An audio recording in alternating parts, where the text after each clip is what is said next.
Hi friends, welcome back to our channel. ನಾನು ನಿಮ್ಗೆ ಇವತ್ತು ಹೇಗೆ ಗೋಬಿ ಮಂಚೂರಿ ಮನೇಲಿ ಈಸಿಯಾಗಿ ಮಾಡ್ಕೋಬೋದು ಅಂತ ತೋರಿಸ್ತಾ ಇದ್ದೀನಿ. ಬನ್ನಿ ನೋಡೋಣ.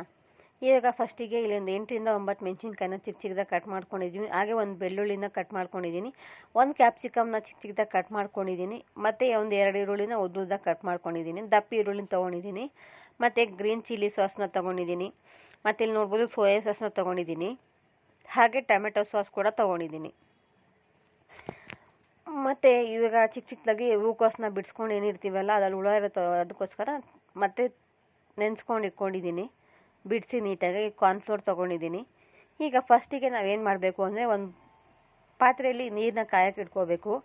ಆ ನೀರು ಸ್ವಲ್ಪ ಕಾಯ್ತಿದ್ದಂಗೆ ಅದಕ್ಕೆ ಸ್ವಲ್ಪ ಉಪ್ಪು ಮತ್ತು ಅರಿಶಿನ ಸೇರಿಸ್ಕೊತಾ ಇದ್ದೀನಿ. ಈಗ ಉಪ್ಪು ಮತ್ತು ಅರಿಶಿನ ಹಾಕಿರ್ತೀವಲ್ಲ ಅದು ಚೆನ್ನಾಗಿ ಕುದಿಬೇಕು. ಅದು ಚೆನ್ನಾಗಿ ಕುದೀತಾ ಇದ್ದಂಗೆ ನಾವೇನು ಇವಾಗ ಹೂಕೋಸನ್ನ ನೆನೆಸಿಕೊಂಡಿದ್ವಲ್ಲ ಬಿಡಿಸ್ಬಿಟ್ಟು ಅದಕ್ಕೆ ಸೇರಿಸ್ಬೇಕು. ಅದನ್ನೊಂದು 5ರಿಂದ 10 ನಿಮಿಷ ಬೇಯಿಸ್ಕೊಬೇಕು. ಯಾಕಂದರೆ ಹುಳಗಳು ಏನಾದರೂ ಇದ್ದರೆ ನೀಟಾಗೆಲ್ಲ ಬಂದ್ಬಿಡುತ್ತೆ ಅನ್ನೋ ಕಾರಣಕ್ಕೋಸ್ಕರ. ಇಲ್ಲಿ ನಾನು ಒಂದು ಹೂಕೋಸನ್ನ ತೊಗೊಂಡಿದ್ದೀನಿ ದಪ್ಪದು. ಈಗ ನೋಡ್ಬೋದು, ಇದು ನಾನು ಏನು ನೆನೆಸ್ಕೊಂಡಿದ್ನಲ್ಲ ಅದೆಲ್ಲ ಪೂರ್ತಿನ ಇದಕ್ಕೆ ಹಾಕ್ಕೊತಾ ಇದ್ದೀನಿ. ಈಗ ಆಲ್ರೆಡಿ ಇದು ಕುದೀತಾ ಇದೆ. ತುಂಬ ಹೊತ್ತು ಬೇಯಿಸಕ್ಕೆ ಹೋಗ್ಬೇಡಿ. ತುಂಬ ಹೊತ್ತು ಬೇಯಿಸ್ಕೊಂಡ್ರೆ ಏನಾಗುತ್ತೆ ಮತ್ತೆ ನಾವು ಎಣ್ಣೆಗೆ ಹಾಕಿ ಕರೆದಾಗ ಅದೆಲ್ಲ ಬಿಟ್ಕೊಂಡ್ಬಿಡುತ್ತೆ, ನೀಟಾಗಿ ಬರೋದಿಲ್ಲ. ಅದಕ್ಕೋಸ್ಕರನೇ ಸ್ವಲ್ಪ ಹೊತ್ತು ಬೇಯಿಸ್ಕೊಂಡ್ರೆ ಸಾಕು ಇದನ್ನು. ಈಗ ಆಲ್ರೆಡಿ ಇದಾಗಿದೆ. ನಾನು ಸ್ಟವ್ ಆಫ್ ಮಾಡಿಬಿಡ್ತೀನಿ. ಸ್ಟವ್ ಆಫ್ ಆದಮೇಲೆ ಒಂದು 5 ನಿಮಿಷ ಇದು ಹಂಗೆ ಬಿಸಿನೀರಲ್ಲಿರಲಿ. ಅದಾದಮೇಲೆ ತಣ್ಣೀರಿಗೆ ಇದನ್ನು ಟ್ರಾನ್ಸ್ಫರ್ ಮಾಡಿಕೊಂಡು ಚೆನ್ನಾಗಿ ತೊಳ್ಕೊಬೇಕು. ತಿರ್ಗಾ ಒಂದು 2-3 ಸತಿ ತೊಳ್ಕೊಂಡು ನೀರು ಬಗೋಸ್ಕೊಬೇಕು.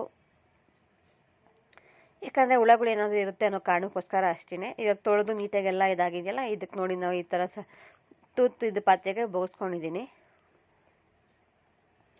ಅದಾದಮೇಲೆ ನಾವೀಗ ಗೋಬಿ ಕಲ್ಸ್ಕೊಳೋದಕ್ಕೆ ಏನೇನು ಬೇಕು ಅಂತ ಈಗ ರೆಡಿ ಮಾಡ್ಕೊತಾ ಇದ್ದೀನಿ. ಇವಾಗ ಇಲ್ಲೊಂದು ಪಾತ್ರೆ ತೊಗೊಂಡು ಅದಕ್ಕೆ ಒಂದು ಸ್ವಲ್ಪ ಕಡಲೆ ಹಿಟ್ಟನ್ನು ಹಾಕ್ಕೊತಾ ಇದ್ದೀನಿ. ಕಡಲೆ ಹಿಟ್ಟು ಆದಮೇಲೆ ಅದಕ್ಕೆ ಇನ್ನೊಂದು ಸ್ವಲ್ಪ ಅಕ್ಕಿ ಹಿಟ್ಟನ್ನು ಹಾಕ್ಕೊಳೋದು. ಈಗ ಅಕ್ಕಿ ಹಿಟ್ಟನ್ನ ಹಾಕ್ಕೊತಾ ಇದ್ದೀನಿ. ಅಕ್ಕಿ ಹಿಟ್ಟಾದ್ಮೇಲೆ ಒಂದು ಸ್ವಲ್ಪ ಕಾರ್ನ್ಫ್ಲೋರ್ನ ಕೂಡ ಸೇರಿಸ್ಕೊತಾ ಇದ್ದೀವಿ. ಕಾರ್ನ್ಫ್ಲೋರ್ ಏನಂದರೆ ಸ್ವಲ್ಪ ಅದು ನೀಟಾಗಿ ಅಂಟ್ಕೊಳ್ಳುತ್ತೆ ಅನ್ನೋ ಕಾರಣಕ್ಕೋಸ್ಕರ ಅಷ್ಟೇ ಕಾರ್ನ್ಫ್ಲೋರ್ನ ಮತ್ತು ಮೈದಾನ ಹಾಕ್ಕೊಳೋದು. ಇವಾಗ ಇಲ್ಲಿ ನೋಡ್ಬೋದು, ಕಾರ್ನ್ಫ್ಲೋರ್ ಆದಮೇಲೆ ತಿರ್ಗಾ ಮೈದಾನ ಸ್ವಲ್ಪ ಹಾಕ್ಕೊತಾ ಇದ್ದೀನಿ.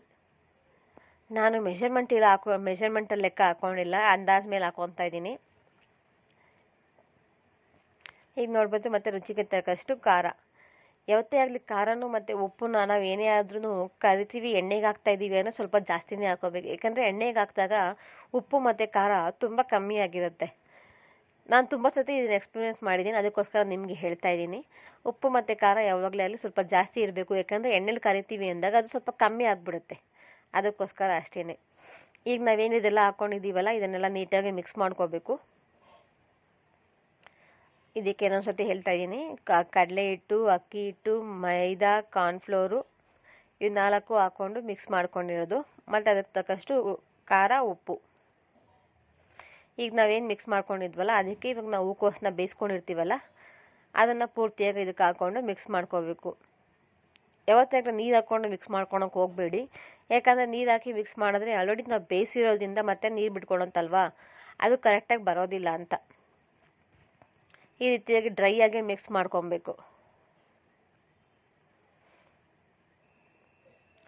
ಈ ರೀತಿಯಾಗಿ ಡ್ರೈ ಆಗಿ ಮಿಕ್ಸ್ ಮಾಡ್ಕೊಂಡ್ರೆ ಸ್ವಲ್ಪ ಅದು ಚೆನ್ನಾಗಿ ಕೂಡ್ಕೊಳುತ್ತಲ್ವಾ. ತುಂಬ ನೀರಾಗಿ ಇದು ಮಾಡಿಕೊಂಡು ನಾವು ಎಣ್ಣೆಗೆ ಹಾಕಿದಾಗ ಅದು ನೀಟಾಗಿ ಬರೋದಿಲ್ಲ, ಅದಕ್ಕೋಸ್ಕರನೇ. ಯಾಕಂದರೆ ಆಲ್ರೆಡಿ ಬೇಯಿಸಿರೋದ್ರಿಂದ ಅದ್ರಲ್ಲಿ ನೀರಿನ ಅಂಶ ಇದ್ದೇ ಇರುತ್ತಲ್ವಾ, ಅದಕ್ಕೋಸ್ಕರ ನೋಡಿಕೊಂಡು ಕಲಿಸ್ಕೋಬೇಕು. ಅದಾದಮೇಲೆ ಏನಾದರೂ ಸಾಲಿಲ್ಲ ಅಂದರೆ ಒಂದು ಚೂರು ನೀರು ಸುಮ್ಮನೆ ಹಿಂಗೆ ಲೈಟಾಗಿ ಹಾಕ್ಕೊಂಡು ಕಲಿಸ್ಕೋಬೇಕು ಅಷ್ಟೇ. ಈಗ ಆಲ್ಮೋಸ್ಟ್ ಅಲ್ಲಿ ಇದು ಕಲಸಿದಾಗಿದೆ. ನೆಕ್ಸ್ಟ್ ಇವಾಗ ಈ ಕಡೆ ನೋಡಿ, ಈ ಥರ ಕನ್ಸಿಸ್ಟೆನ್ಸಿಗೆ ಇದ್ದರೆ ಸಾಕು. ತುಂಬ ಗಟ್ಟಿಯಾಗೂ ಇರಬಾರ್ದು, ತುಂಬ ತೆಳ್ಳಗೂ ಇರಬಾರ್ದು. ಈಗ ಅದನ್ನು ಕಲಸಿದಾಗಿದೆ ಅಲ್ವಾ, ಈ ಕಡೆ ಈಗ ಒಂದು ಬಾಣಲೆಲಿ ಇಟ್ಕೊಂಡು ಬಾಣಲಿಗೆ ಸ್ವಲ್ಪ ಎಣ್ಣೆನ ಹಾಕ್ಕೊಂಡು ಅದನ್ನು ಕರ್ಕೋಬೇಕು. ಈಗ ಈ ರೀತಿಯಾಗಿ ಬೇಕಾದ್ರೆ ನೀವು ಮಶ್ರೂಮ್ಗೆ ಆಗಲಿ ಪನ್ನೀರ್ಗೂ ಕೂಡ ಟ್ರೈ ಮಾಡ್ಕೋಬೋದು, ಮತ್ತು ಬೇಬಿ ಕಾರ್ನ್ಗೂ ಕೂಡ ಟ್ರೈ ಮಾಡ್ಕೋಬೋದು, ಚೆನ್ನಾಗಿರುತ್ತೆ. ನೋಡಿ, ಇವಾಗ ನಾವೇನು ಕಲ್ಸ್ಕೊಂಡಿದ್ವಿ ಅಲ್ಲ ಅದನ್ನು ಒಂದೊಂದಾಗಿ ಇದೇ ರೀತಿ ಸ್ಪೂನ್ ತೊಗೊಂಡು ಈ ರೀತಿಯಾಗಿ ಬಿಟ್ಕೊತಾ ಬರಬೇಕು. ಈ ರೀತಿಯಾಗಿ ಒಂದೊಂದೇ ತೊಗೊಂಡು ಬಿಟ್ಕೊಂಡು ಬರ್ತಾ ಇದ್ರೆ ಅದು ಫುಲ್ ಫ್ರೈ ಆಗಬೇಕು. ಫುಲ್ ಡೀಪ್ ಫ್ರೈ ಆದರೆ ಚೆನ್ನಾಗಿ ಕ್ರಿಸ್ಪಿಯಾಗಿ ಟೇಸ್ಟಿಯಾಗಿ ಚೆನ್ನಾಗಿರುತ್ತೆ ಅನ್ನೋದಕ್ಕೋಸ್ಕರ ಅಷ್ಟೇ. ಯಾವತ್ತೇ ಆಗಲಿ ಎಣ್ಣೆ ಕಾಯೋಕ್ಕಿಂತ ಮುಂಚೆ ಹಾಕೋಕೆ ಹೋಗ್ಬೇಡಿ. ಯಾಕಂದರೆ ಅದು ಎಣ್ಣೆ ಕಾಯ್ದಿಲ್ಲ ಅಂದರೆ ಅದು ನೀಟಾಗಿ ಇರೋದು ಇಲ್ಲ. ಏನೇ ಆಗಲಿ ಕೂಡ ಬೋಂಡಾ ಬಜ್ಜಿ ಯಾವುದೋ ಆಗಲಿ ಎಣ್ಣೆ ಚೆನ್ನಾಗಿ ಕಾದ್ರೇ ಟೇಸ್ಟ್ ಇರೋದು. ಇಲ್ಲ ಅಂದರೆ ಅದು ಕ್ರಿಸ್ಪಿಯಾಗಿ ಬರಲ್ಲ, ಫುಲ್ ಮೆತ್ತಗೆ ಬಿಟ್ಕೊಂಡ್ಬಿಡುತ್ತೆ. ನೋಡ್ಬೋದು ಇಲ್ಲಿ ಆಲ್ಮೋಸ್ಟ್ ಅಲ್ಲಿ ಅದು ಆಗ್ತಾ ಇದೆ.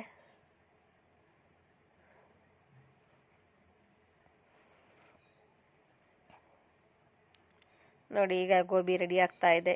ಈ ರೀತಿಯಾಗಿ ಫ್ರೈ ಮಾಡ್ಕೊತ ಬರಬೇಕು. ನೋಡಿ ಸ್ವಲ್ಪ ಬ್ರೌನ್ ಕಲರ್ ಕಾಣಿಸ್ತಾ ಇದೆಯಲ್ಲ, ಇನ್ನೊಂಚೂರು ಫ್ರೈ ಮಾಡಿಬಿಟ್ಟು ನಾವೇ ತೆಗೆದು ಬಿಡೋಣ ಇದನ್ನು.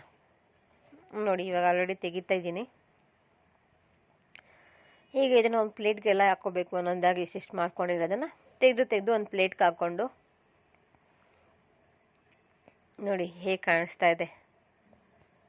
ಆಚೆಗಡೆ ಹೋಗಿ ಆ ಕಲರ್ ಎಲ್ಲ ಹಾಕಿರ್ತಾರೆ, ಮತ್ತೇನೇನೋ ಹಾಕಿರ್ತಾರೆ, ಅವ್ರು ಎಕ್ಸ್ಟ್ರಾ ಇಂಗ್ರೀಡಿಯೆಂಟ್ಸ್ ಎಲ್ಲ ಹಾಕಿರ್ತಾರೆ. ಅದ್ರ ಬದಲು ಈ ರೀತಿಯಾಗಿ ಸಿಂಪಲ್ಲಾಗಿ ಈಸಿಯಾಗಿ ಮನೆಯಲ್ಲೇ ಮಾಡ್ಕೊಂಡು ತಿಂದ್ಬಿಡ್ಬೋದಲ್ವಾ. ಈ ರೀತಿಯಾಗಿ ಡ್ರೈ ಆಗಿ ಕೊಟ್ರು ಮಕ್ಕಳು ತಿಂದ್ಬಿಡ್ತಾರೆ. ಮಶ್ರೂಮೇ ಆಗಲಿ, ಬೇಬಿ ಕಾರ್ನೇ ಆಗಲಿ, ಈ ರೀತಿಯಾಗಿ ಡ್ರೈ ಆಗಿ ಕೂಡ ಮಕ್ಳಿಗೆ ಮಾಡಿಕೊಡ್ಬೋದು. ಅವರು ಈಸಿಯಾಗಿ ತಿಂತಾರೆ. ಯಾಕಂದರೆ ಕೆಲವು ಮಕ್ಕಳು ತಿನ್ನೋದಿಲ್ವಲ್ಲ, ಅವ್ರಿಗೆ ಈ ರೀತಿಯಾಗಿ ಸ್ನ್ಯಾಕ್ಸ್, ಈವ್ನಿಂಗ್ ಸ್ನ್ಯಾಕ್ಸಾಗಿ ಕೂಡ ಮಾಡ್ಕೋಬೋದು.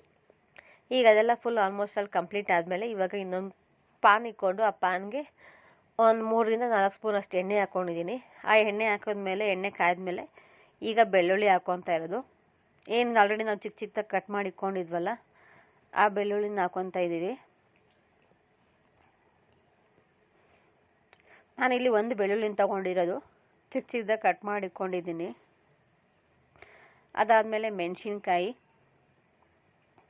ಇದೇನು ತುಂಬ ಫ್ರೈ ಆಗಬೇಕು ಅನ್ನೋದಿಲ್ಲ, ಲೈಟಾಗಿ ಫ್ರೈ ಮಾಡಿಕೊಂಡು ಹಾಕೋತಾ ಹೋಗ್ಬೋದು. ಈಗ ಆಲ್ರೆಡಿ ಇಲ್ಲಿ ಬೆಳ್ಳುಳ್ಳಿ, ಮೆಣಸಿನ್ಕಾಯಿ ಹಾಕ್ಕೊಂಡಿದ್ದೀನಿ. ಅದಾದಮೇಲೆ ಈರುಳ್ಳಿನ ಸೇರಿಸ್ಕೊತಾ ಇದ್ದೀವಿ. ಈಗ ಏನು ನಾವು ಆಲ್ರೆಡಿ ಕಟ್ ಮಾಡಿ ಇಟ್ಕೊಂಡಿದ್ವಲ್ಲ ಅದನ್ನು ಕೂಡ ಸೇರಿಸ್ಕೊತಾ ಇದ್ದೀನಿ.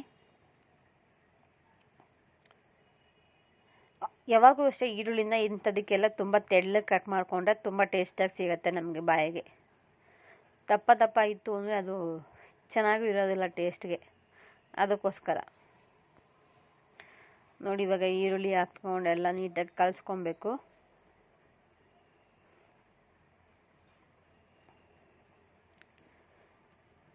ನೋಡಿ ಇವಾಗ ಈರುಳ್ಳಿ ಹಾಕಿದಾಯಿತು. ಈರುಳ್ಳಿ ಸ್ವಲ್ಪ ಹೊತ್ತು ಚೆನ್ನಾಗಿ ಸ್ವಲ್ಪ ಬ್ರೌನ್ ಥರ ಫ್ರೈ ಆಗಬೇಕಷ್ಟೇ. ತೀರಮಾನ ತುಂಬ ಬ್ರೌನಾಗಿ ಏನು ಬೇಡ. ಇವಾಗ ಇಲ್ಲಿ ನೋಡ್ಬೋದು ರುಚಿಗೆ ತಕ್ಕಷ್ಟು ಉಪ್ಪನ್ನು ಸೇರಿಸ್ಕೊತಾ ಇದ್ದೀವಿ. ಉಪ್ಪನ್ನ ನೋಡ್ಕೊಂಡು ಹಾಕ್ಕೊಳ್ಳಿ, ಯಾಕಂದರೆ ನಾವು ಆಲ್ರೆಡಿ ಗೋಬಿಗೂ ಕೂಡ ಅದನ್ನು ಫ್ರೈ ಮಾಡೋಕ್ಕೆ ಕಲಿಸ್ಕೋಬೇಕಾದ್ರೆ ಅದಕ್ಕೂ ಹಾಕ್ಕೊಂಡಿದ್ದೀವಿ, ಮತ್ತು ಗೋಬಿನ ಬೇಯಿಸ್ಕೋಬೇಕಾದ್ರೂ ಕೂಡ ಉಪ್ಪು ಹಾಕ್ಕೊಂಡಿದ್ದೀವಿ.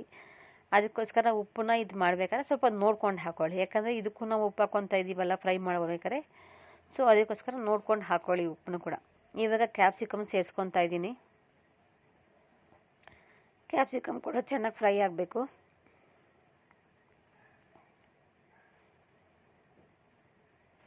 ನೋಡ್ತಾ ಇರ್ಬೋದು ಇಲ್ಲಿ ಕ್ಯಾಪ್ಸಿಕಮ್ ಹಾಕ್ಕೊಂಡು ಕ್ಯಾಪ್ಸಿಕಮ್ ಕೂಡ ಫ್ರೈ ಮಾಡ್ಕೊತಾ ಇದ್ದೀವಿ. ಕ್ಯಾಪ್ಸಿಕಮ್ ಆದಮೇಲೆ ಕೊತ್ತಂಬರಿನ ಕಟ್ ಮಾಡಿ ಹಾಕ್ಕೊತಾ ಇದ್ದೀನಿ. ಕೆಲವ್ರು ಲಾಸ್ಟಿಗೂ ಹಾಕ್ಕೊತಾರೆ, ಇವಾಗೂ ಹಾಕ್ಕೋಬೋದು, ಏನಾಗಲ್ಲ. ಬೇಕಾದರೆ ಲಾಸ್ಟಲ್ಲಿ ಗಾರ್ನಿಷಿಂಗು ಕೂಡ ಇನ್ನೊಂದು ಸ್ವಲ್ಪ ಆ್ಯಡ್ ಮಾಡ್ಕೋಬೋದು.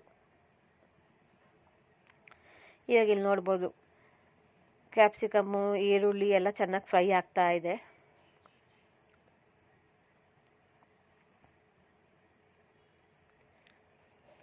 ಈ ರೀತಿ ಇಷ್ಟಪಡದಿರೋ ಮಕ್ಕಳಿಗೆ ಗೋಬಿನ ಡ್ರೈ ಆಗಿ ಕೂಡ ಕೊಡ್ಬೋದು. ಇವಾಗ ಕ್ಯಾಪ್ಸಿಕಮ್ ಎಲ್ಲ ಸ್ವಲ್ಪ ಬೆಂದಾದ್ಮೇಲೆ ನಾವು ಇವಾಗ ಗೋಬಿನ ಏನು ಫ್ರೈ ಮಾಡ್ಕೊಂಡು ಇಟ್ಕೊಂಡಿದ್ವಲ್ಲ ಅದನ್ನು ಇದ್ರೊಳಗಡೆ ಮಿಕ್ಸ್ ಮಾಡ್ಕೋಬೇಕು.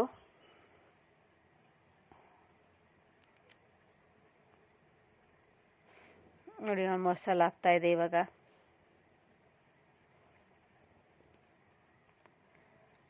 ಕ್ವಿಕ್ಕಾಗೂ ಇತ್ತು ಮತ್ತು ಈಸಿಯಾಗೂ ಇದೆ, ಬೇಗ ಮಾಡ್ಕೋಬೋದು. ಇವಾಗ ಸ್ವಲ್ಪ ಸೋಯಾ ಸಾಸ್ನ ಆ್ಯಡ್ ಮಾಡ್ಕೊತಾ ಇದ್ದೀವಿ. ಸೋಯಾ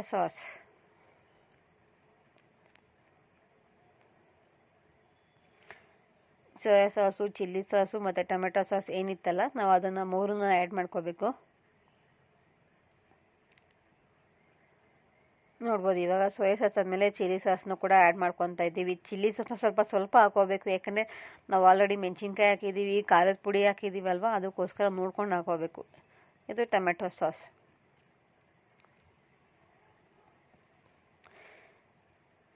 ಇದಾದಮೇಲೆ ಇವಾಗೆಲ್ಲ ಕಂಪ್ಲೀಟಾಗಿ ಮಿಕ್ಸ್ ಮಾಡಿಕೊಂಡು ಗೋಬಿ ರೆಡಿ ಆಗೋಯಿತು. ಪ್ಲೀಸ್ ನಿಮಗೆಲ್ಲ ಈ ವಿಡಿಯೋ ಇಷ್ಟ ಆಗಿದ್ರೆ ಲೈಕ್ ಮಾಡಿ, ಶೇರ್ ಮಾಡಿ, ಹಾಗೂ ನನ್ನ ಚಾನಲ್ಗೆ ಸಬ್ಸ್ಕ್ರೈಬ್ ಮಾಡ್ಕೊಳ್ಳಿ. ಈಗ ಲಾಸ್ಟಿಗೆ ಚಿಲ್ಲಿ ಫ್ಲೇಕ್ಸ್ ಏನಿರುತ್ತಲ್ವ ಅದನ್ನು ಕೂಡ ಆ್ಯಡ್ ಮಾಡ್ಕೊತಾ ಇದ್ದೀವಿ. ಚಿಲ್ಲಿ ಫ್ಲೇಕ್ಸ್ ಬೇಕು ಅಂದರೆ ಆ್ಯಡ್ ಮಾಡ್ಕೊಳ್ಳಿ, ಬೇಡ ಅಂದರೆ ಸ್ಕಿಪ್ ಮಾಡ್ಕೋಬೋದು. ನೋಡಿ, ಯಮ್ಮಿ ಆ್ಯಂಡ್ ಟೇಸ್ಟಿಯಾದ ಗೋಬಿ ಮಂಚೂರಿ ರೆಡಿ ಆಯಿತು ಮನೆಯಲ್ಲೇ. ಇದು ಆರಾಮಾಗಿ ಯಾರು ಬೇಕಾದ್ರೂ ಮಾಡ್ಕೊಂಡು ಮನೆಯಲ್ಲೇ ಟೇಸ್ಟ್ ಮಾಡ್ಬೋದು.